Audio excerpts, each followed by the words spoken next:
Flair's going to resign as a booker at the end of February, and not too long after that, you have maybe your first of a few backstage confrontations with Mr. Flair. You come back after having a match and feeling pretty good about it, and then it turns to shock, you write in your book, because you run into Ric Flair, who had been waiting for you. This is directly from your book. Flair had just resigned as booker, and I guess he decided to take his frustration and anger out on me. What the hell are you doing out there?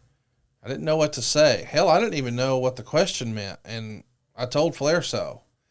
Quote, I mean, you do all that shit, and just because you think those two, pointing at Ross and Cornette on the TV monitor, put you over, you think you're over. Don't you understand no one cares about you? I was floored.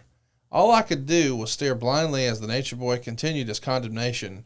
You'll be in a wheelchair by the time you're 30, and nobody's going to care. Now, we know that 1990 is not a fun time for Ric Flair in his wrestling career.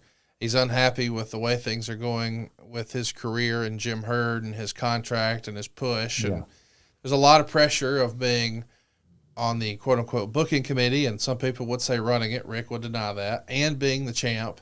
And then sort of being blamed that business is down. But in reality, business is down on the other channel as well. People say it's a cyclical business, but I'm sure it's a lot of pressure for Rick.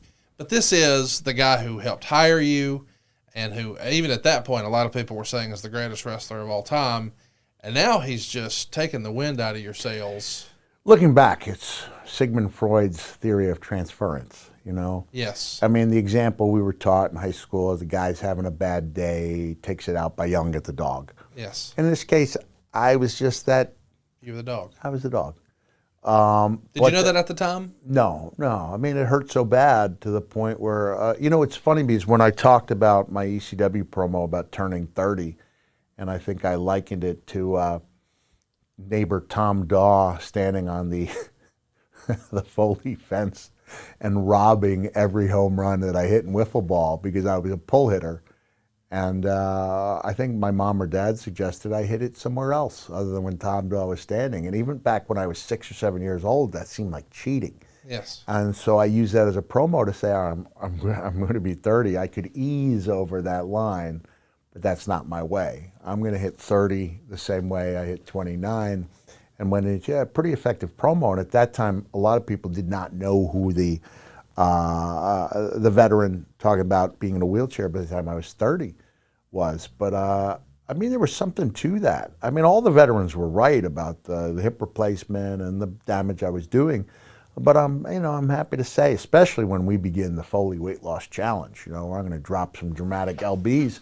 But I'm 50, am I 57 or 50? I'll be 58 this year. You almost made it twice as far. Doubling with no wheelchair. that, no wheelchair. I walk a little slow at airports, get around a little slowly. All things considered, doing pretty good.